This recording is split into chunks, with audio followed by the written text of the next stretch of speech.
मी सरला, वय 32 वर्ष. 8 वर्षांपूर्वी रमेशशी लग्न झालं. मुंबईच्या उपनगरातला हा छोटासा 2 BHK फ्लॅट. बाहेरून बघायला सगळं ठीक दिसतं, पण आतून माझं आयुष्य खूप रिकामं वाटतं. रमेश बँकेत मॅनेजर आहे. सकाळी 7 वाजता निघून जातो. रात्री 9-10 वाजता घरी येतो. घरी आल्यावर फोन, TV आणि थकलेला चेहरा. बोलायचं तर फक्त जेवण काय आहे? अभिषेकला फोन केलास का? एवढंच. आमचा मुलगा अभिषेक इंजिनिअरिंगच्या 2ऱ्या वर्षाला हॉस्टेलमध्ये आहे. त्यामुळे घरात फक्त मी, पूर्ण एकटी असते. त्या दिवशी सकाळी 6:30 वाजता मी अजून गाढ झोपेत होते. रात्री उशिरापर्यंत एकटी बसून सिरियल बघत होते. डोळे नीट उघडत नव्हते. तेवढ्यात दारावर हलका आवाज आला. टक टक. मॅडम, दूध. मी नाईट सूट नीट करत डोळे चोळत दाराकडे गेले. दार उघडलं तेव्हा राजू उभा होता. आमचा दूधवाला. वय 27-28 असेल. उंच सावळा रंग, मजबूत शरीर आणि नेहमीच्या कामातून आलेली ताजी दिसणारी छबी. तो रोज येतो, पण आज मला त्याच्याकडे बघताना काहीतरी वेगळं जाणवलं. 2 लिटर दे आज, मी हळू आवाजात म्हणाले. तो बाटली पुढे करत मी वाकून घेताना माझे डोट त्याच्या बोटाला हलकेसे स्पर्शलं. एक अचानक गोड शिरशिरी अंगभर पसरली. मी एकदम सावरले आणि त्याच्याकडे बघितलं. त्याची नजर माझ्या चेहऱ्यावर, केसांवर आणि नजर टाळत नव्हती. माझे केस अस्ताव्यस्त झाले होते. झोपेचा लालसर चेहरा, हलका नाईट सूट. मी लाजले. मॅडम, आज थंडी आहे, गरम दूध घ्या. तो हळू म्हणाला. त्याचा आवाज खोल आणि थोडा जड होता. मी होकार दिला, पण तो जायला तयार नव्हता. तुम्ही सकाळी एकट्याच असताना? त्याने अचानक विचारलं. हो, नवरा ऑफिसला गेलाय, मी उत्तर दिलं. माझा स्वर थरथरला. त्याने एक पाऊल आत टाकलं आणि दार हळूच बंद केलं. माझं हृदय जोरजोरात धडधायला लागलं. मी काही बोलायचा प्रयत्न केला, पण शब्द तोंडात अडकले. राजूने हळूच माझा हात हातात घेतला. सरला मॅडम, तुम्ही खूप सुंदर दिसता. मी तुम्हाला रोज बघतो, पण माझं मन थांबत नाही आहे, त्याने कुजबुजत सांगितलं. मला लाज वाटली, पण त्याचबरोबर एक अनोळखी ओढही जाणवली. इतक्या वर्षांनी कोणाची तरी नजर माझ्यावर इतकी स्थिर आणि भावनिक राहिली नव्हती. मी काही बोलले नाही. त्याने हळूच मला जवळ ओढलं. त्याच्या छातीवर डोकं ठेवल्यावर मला वर्षानुवर्षे एकटेपणाची भावना विरघळत असल्यासारखं वाटलं. त्याचे हात माझ्या पाठीवर हळूहळू फिरत होते. राजू, हे काय आहे? मी काहीतरी म्हणण्याचा प्रयत्न केला. फक्त 1 मिनिट, काही बोलू नका, तो हळू म्हणाला. त्याचे ओठ माझ्या कपाळावर, मग गालावर आणि शेवटी हळूच ओठांवर आले. पहिला किस इतका गहिरा, इतका भावनिक होता की मला सगळं विसरलं गेलं. मी त्याच्या गळ्यात हात टाकला. आम्ही एकमेकांना घट्ट धरून राहिलो. त्याचे स्पर्श प्रेमळ होते, पण त्यात एक तीव्र ओढ. त्या सकाळी दरवाजात सूर्यकिरण खिडकीतून येत असताना आम्ही एकमेकांमध्ये हरवून गेलो. शब्द नव्हते, फक्त भावना आणि स्पर्श बोलत होते. काही क्षणांनी त्याने मला हळू सोडलं. आमचे श्वास वेगवान होते. त्याने माझ्या केसातून हात फिरवला आणि म्हणाला, माफ करा सरला, मी स्वतःला रोखू शकलो नाही, पण तुम्हाला दुखवायचं नव्हतं. मी भिंतीला टेकून बसले. माझे पाय थरथरत होते. राजू, मी मी काय केलं? मनात हजार विचार येत होते. मी लग्न झालेली बाई आहे. रमेशशी 8 वर्षे एकत्र आहे, पण इतक्या वर्षांनी प्रथमच कुणीतरी मला खरोखर जिवंत केल्यासारखं, स्त्री म्हणून जाणवल्यासारखं वाटलं. राजू माझ्या शेजारी बसला. त्याने माझा हात हातात घेतला. मी रोज येतो, पण आज तुम्हाला बघितल्यावर मनात काहीतरी झालं. तुम्ही एकटी आहात, मीही एकटा. मी काहीच बोलले नाही, फक्त त्याच्या छातीवर डोकं ठेवलं. त्याच्या चेहऱ्यातून येणारी ताजी दुधाचा आणि पुरुषी गंध मला आवडला. काही मिनिट आम्ही असेच बसलो. मग तो उठला. उद्या भेटूया सरला, म्हणत त्याने माझ्या कपाळावर हळू किस केलं आणि गेला.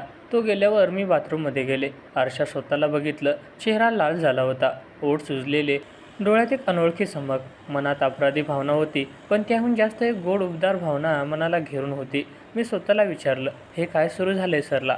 हे बरोबर आहे का? पण उत्तर मिळेना. फक्त राजूचा स्पर्श, त्याची नजर, त्याचे शब्द, सगळं वारंवार आठवत होतं. सकाळचे 7 वाजले होते. मी चहा करायला स्वयंपाकघरात गेले, पण मन पूर्णपणे राजूत हरवलेलं होतं. दुसऱ्या दिवशी सकाळी मी जागी झाले, तेव्हा मनात एक विचित्र गोंधळ होता. काल रात्री झोपच लागली नव्हती. राजूचा स्पर्श, त्याची मिठी, त्याचे ओठ, सगळं वारंवार आठवत होतं. आरशासमोर उभी राहिले. मानेवर हलकी खून दिसत होती. मी स्कार्फ बांधला आणि स्वतःला समजावलं, सरला, हे कधी घडलंच नाही असं समज. आज तो येईल तेव्हा नॉर्मल वाग. 6:30 वाजता दारावर आवाज आला. हृदय धडधडायला लागलं. मी दार उघडलं. राजू समोर उभा होता. त्याचा चेहरा थोडा लाजरा आणि गंभीर दिसत होता. मॅडम, दूध, तो हळू आवाजात म्हणाला. मी बाटली घेतली आणि नजर खाली ठेवली. 2 लिटर. दूध देताना हळूच म्हणाला, सरला, काल खूप मी वाईट केलं ना? तुम्ही रागावला असाल. मी काहीच बोलले नाही, फक्त मान हलवली, पण माझे हात थरथरत होते. त्याने बाटली देताना पुन्हा माझ्या बोटाला स्पर्श केला. यावेळी मी हात ओढून घेतला नाही. एक क्षण आम्ही एकमेकांकडे बघत राहिलो. त्याच्या डोळ्यात अपराधी भावना होती. पण त्यातच एक ओढही जाणवत होती. मी जास्त वेळ थांबणार नाही, पण एक सांगू, कालपासून तुझा चेहरा डोळ्यांसमोर येतोय. तो कुजबुजला. मला लाज वाटली. राजू, जा आता कुणी बघेल. तो गेला, पण जाण्यापूर्वी एकदा मागे वळून बघितलं. त्या दिवशी सगळं काम करताना मनात फक्त त्याचेच विचार होते. रमेश रात्री घरी आला तेव्हा मी नेहमीप्रमाणे जेवण वाढलं. तो टी व्ही बघत होता, पण मी त्याच्याकडे बघून मनात विचार करत होते की किती वर्ष झाली तो मला अशा नजरेने बघत नाही, मला जवळ बोलवत नाही. तिसऱ्या दिवशी राजू आला तेव्हा त्याला आत बोलवलं. चहा घेशील? तो आश्चर्याने बघत म्हणाला. खरं? हो, सोफ्यावर बस. मी स्वयंपाकघरात चहा करत होते. तो मागे मागे आला आणि हळूच माझ्या खांद्यावर हात ठेवला. मी थरथरले. राजू, चहा होईपर्यंत तरी थांब. मी हळू म्हणाले.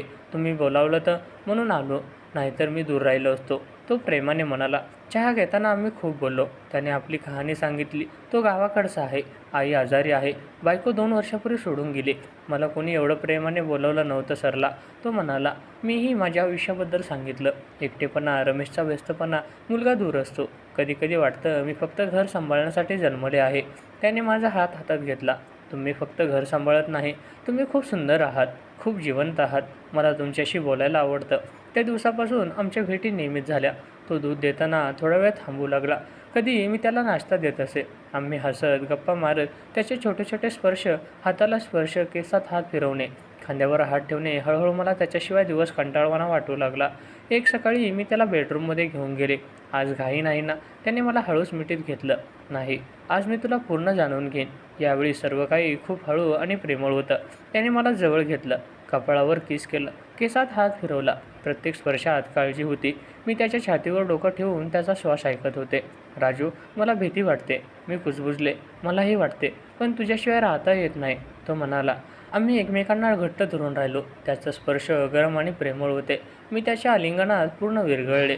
त्या क्षणी मला वाटले की मी खूप वर्षानंतर स्वतःला सापडले आहे. शारीरिक जवळीक नव्हती, तर मनाची जवळीक होती. आम्ही बराच वेळ एकमेकांच्या जवळ पडून राहिलो. त्याने माझ्या केसात हात फिरवत म्हटलं. सरला, हे फक्त शरीर नाही. मला तुझ्याशी बोलायचं आहे, तुझी काळजी घ्यायची आहे, तुझं हसणं बघायचं आहे. माझ्या डोळ्यात पाणी आलं. राजू, तू मला पुन्हा स्त्री म्हणून जाणून देतोयस. इतक्या वर्षांनी. त्या दिवसापासून आमचं नातं बदललं. फक्त भेटी नव्हत्या, तर भावनिक ओढही वाढली. तो मला छोट्या छोट्या गोष्टी आणून द्यायचा. एखादं फूल, चॉकलेट किंवा फक्त एक हसरा निरोप. आम्ही एकत्र जेवायचो, टी व्ही बघायचो, गप्पा मारायचो. तो आपल्या स्वप्नांना सांगायचा, धंदा वाढवायचा, आईला चांगलं ठेवायचं. मी मनात विचार करायची, हा माणूस मला जेवढं प्रेम आणि वेळ देतो ते रमेशनं कधी दिलं नाही. कधी अपराधी वाटायचं, पण राजूबरोबर असताना सगळं काही बरोबर आणि सुंदर वाटायचं. हळूहळू मी त्याच्यावर भावनिकदृष्ट्या खूप आकर्षित होत चालले होते. त्याचे शब्द, त्याची काळजी, त्याचा स्पर्श, सगळं मला एक नवं आयुष्य, नवी उमेद देत होतं. त्यानंतरचे दिवस माझ्या आयुष्यात एक नवी सुरुवात झाल्यासारखे वाटू लागले. राजू आता फक्त दूधवाला राहिला नव्हता. तो माझा विश्वासाचा दोस्त, प्रेमळ साथीदार आणि एकटेपणाचा साथीदार बनला होता. सकाळी दूध देताना तो फक्त बाटली देऊन जात नसे, तर कधीकधी दुपारी येऊ लागला, जेव्हा रमेश ऑफिसला गेलेला असे. एके दिवशी दुपारी मी त्याला फोन केला. राजू, आज येशील का जेवण करायला? तो आला. हातात एक छोटीशी गुलाबाची कळी घेऊन. तुझ्यासाठी, म्हणत त्याने माझ्या केसात खोचली. मी लाजले. इतक्या वर्षांनी कुणीतरी मला फूल आणून दिलं होतं. आम्ही एकत्र जेवलो. मी त्याच्यासाठी वरण भात आणि त्याला आवडणारी आमटी केली होती. जेवताना तो माझ्या हाताकडे बघत होता. सरला, तुझे हात खूप सुंदर आहेत, पण हे हात किती एकटे पडले आहेत, तो हळू आवाजात म्हणाला. माझ्या डोळ्यात पाणी आलं. रमेशला दिवसभरात फोन करायला सुद्धा वेळ नसतो. अभिषेक दूर आहे. मी फक्त घरं सांभाळते, स्वयंपाक करते. कोणाला माझी गरज वाटत नाही असं वाटतं. राजूने माझा हात हातात घेतला आणि हळूच म्हणाला. मला वाटते, सकाळी उठल्यापासून तुझी आठवण येते. तू हसलीस की माझा सगळा दिवस छान होतो. त्या दिवशी आम्ही बराच वेळ सोफ्यावर बसून गप्पा मारल्या. त्याने आपली कहाणी सांगितली. गावाकडची गरिबी, आजारी आई, बायकोने सोडून दिल्याची वेदना. मी कुणाला एवढं मन मोकळं करून बोललो नव्हतं, तो म्हणाला. मीही माझ्या मनातील सगळं सांगितलं. रमेशशी लग्न झाल्यापासून आयुष्य कसं रुटीन झालं आहे, प्रेम कसं कमी होत गेलं आहे, एकटेपणा कसा वाढत चालला आहे. आम्ही एकमेकांना ऐकत होतो. बोलताना त्याचे डोळे माझ्यावर स्थिर राहत होते. त्यात काळजी होती, प्रेम होतं. त्यानंतर आमच्या भेटी वाढल्या. तो दुपारी यायचा. आम्ही एकत्र जेवायचो. कधी टी व्ही बघायचो, कधी फक्त गप्पा मारायचो. तो मला छोट्या छोट्या गोष्टी आणून द्यायचा. एखादं फूल, चॉकलेट किंवा त्याच्या गावची खास मिठाई. तुला हसताना बघायला मला खूप आवडतो, तो नेहमी म्हणायचा. एक दिवस त्याला म्हणाले. राजू, मला तुझ्याशी लग्न करावंसं वाटतो. तो एकदम गंभीर झाला. सरला, मी गरीब आहे. तुझ्या नवऱ्या इतकं सुख, आराम मी देऊ शकणार नाही. तुला कायम एकटं ठेवणार नाही असं वचन देऊ शकतो, पण त्या पलीकडे मला पैसे किंवा मोठा बंगला हवा आहे असं नाही. मी त्याच्या डोळ्यात बघत म्हणाले, मला तुझं प्रेम हवं आहे, तुझा वेळ हवा आहे, तुझी काळजी हवी. तू मला जे देतोस ते रमेशने कधी दिलं नाही. तो मला घट्ट मिठीत घेतलं आणि रडला, खरोखर रडला. तू मला इतकं प्रेम देतेस यावर विश्वासच बसत नाही. तुला कधी दुखावणार नाही सरला. आम्ही त्या दिवशी खूप वेळ एकमेकांना धरून बसलो. त्याने माझ्या पाठीवर हात फिरवत काळजी घेतली. त्याचे स्पर्श आता फक्त प्रेमळ नव्हते, तर जबाबदारीने भरलेले होते. तो मला सांभाळून राहा, जेवण व्यवस्थित घे, रात्री लवकर झोप असं सांगायचा. रमेश घरी यायचा तेव्हा मी आता वेगळी दिसायची. चेहरा खुश, डोळ्यात चमक. तो म्हणायचा, तुला काय झाले? खूप चांगले आहे आणि आनंदी दिसतेस आता. मी मनात हसायचे आणि राजूची आठवण करायची. मनात कधीकधी अपराधी भावना यायची, मी रमेशला फसवते आहे का? पण मग राजूचे शब्द आठवायचे, तू तुझं हरवलेलं आयुष्य शोधते आहे सरला. तुला प्रेम करायचा आणि प्रेम घेण्याचा पूर्ण अधिकार आहे. राजू मला फक्त शारीरिक सुख देत नव्हता, तर भावनिक पूर्णता देत होता. तो मला समजून घेत होता, माझ्या छोट्या छोट्या खुशींमध्ये सहभागी होत होता आणि माझ्या दुःखात साथ देत होता. हळूहळू मला वाटू लागलं होतं की हे प्रेमळ केवळ प्रेमाचं नाही, तर दोन एकाकी आत्म्यांचा बंध आहे. 1 वर्ष लोटलं. राजू आता माझ्या आयुष्याचा केवळ एखादा माणूस राहिला नव्हता, तर माझा आधार, माझा विश्वास आणि माझं सगळं जग बनला होता. सकाळी दूध देताना त्याची हसरी नजर आणि माझ्या पोटाकडे बघून येणारं लाजरं हसू, हे दोन्ही मला दिवसभर ऊर्जा देत असतं. एक सकाळी मी त्याला आत बोलवलं. राजू बस, आज तुला एक महत्त्वाचं सांगायचं आहे. तो सोफ्यावर बसला. मी त्याच्या शेजारी बसले आणि त्याचा हात हातात घेतला. माझे हात थरथरत होते. राजू, मी गरोदर आहे. तो एकदम स्तब्ध झाला. त्याचे डोळे मोठे झाले आणि भरून आले. सरला, हे माझं. मी मान डोलावली. हो, तुझंच. 2 महिन्याचं आहे. राजूने मला एकदम घट्ट मिठीत घेतलं. त्याचे हात माझ्या पाठीवर थरथरत होते. मला विश्वासच बसत नाही. आमचं मूल तुझ्या पोटात. त्याचा आवाज रडवेला झाला. तो मला कितीतरी वेळ सोडायला तयार नव्हता. मी त्याच्या छातीवर डोकं ठेवलं आणि हळू म्हणाले, मलाही सुरुवातीला भीती वाटली, पण तुझं मूल असल्याचं कळल्यावर मला एक वेगळी शांती मिळाली. जणू माझं आयुष्य आता पूर्ण झालं आहे. राजूने माझ्या पोटावर हात ठेवला आणि हळूहळू बोलला, सरला, मी तुम्हा दोघांना सांभाळेन. काहीही झालं तरी मी आता मजबूत होईन, धंदा वाढवेन, तुम्हाला कधीही कमतरता भासू देणार नाही. त्यानंतर राजू पूर्णपणे बदलला. तो रोज मला फोन करायचा, आज कसं वाटतंय? डॉक्टरकडे गेलीस का? काही खाल्लंस का? उशीर करू नकोस. त्याची काळजी इतकी खरी आणि गहिरी होती की मला रडू यायचं. तो आता आपला दुधाचा धंदा वाढवत होता. मीही त्याला शक्य तेवढी आर्थिक आणि मानसिक मदत करायची. एके दिवशी त्याने मला गावाकडे नेलं. आपल्या आईकडे. गावात पोचल्यावर आईने मला पाहतच जवळ घेतलं आणि रडली, बाळा, तू माझ्या राजूला नवं जीवन दिलंस. आता हे मूल आमच्या घराला उजळेल. आईने मला आशीर्वाद दिला आणि खूप काही सांगितलं. त्या दिवशी मला जाणवलं की मी आता एकटा नाही, तर एका नवीन कुटुंबाचा भाग झाले आहे. रात्री पावसाच्या सावलीत आम्ही जुनी लाकडं खाटेवर बसलो होतो. खोलीत मंद दिवा होता. राजूने मला हळूच जवळ घेतलं आणि माझ्या पोटावर हात फिरवला. हे आमचं बाळ. सरला, तू खूप मजबूत आहेस. मी तुम्हाला कधीही एकटं सोडणार नाही. मी त्याच्या डोळ्यात बघितलं आणि म्हणाले, राजू, तू फक्त मला प्रेम दिलं असं नाही, तर स्वाभिमान, विश्वास आणि नवं कारण दिलं जगण्याचं. मी स्वतःला पुन्हा सापडले आहे तुझ्यामुळे. तो माझ्या केसात हात फिरवत म्हणाला, आणि तू मला एक जबाबदार माणूस बनवलंस. मी आता कुणासाठी तरी जगतोय, कुणासाठी तरी लढतोय हे जाणवतंय. तू माझी ताकद आहे सरला. बाहेर पाऊस पडत होता. आम्ही बराच वेळ एकमेकांना धरून बसलो.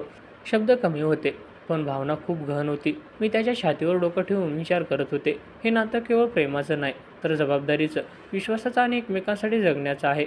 मुंबईला परत आल्यावरही आमची दिनचर्या सुरू होती. राजू सकाळी यायचा, मला बघून हसायचा, माझ्या आरोग्याची चौकशी करायचा. रमेशला अजून काहीच कळले नव्हते. तो फक्त एवढंच म्हणायचा, तुझ्यात खूप सकारात्मक बदल दिसतोय, तू आता खूप आनंदी दिसते. मी मनात हसायचे. हो, बदल झाला होता.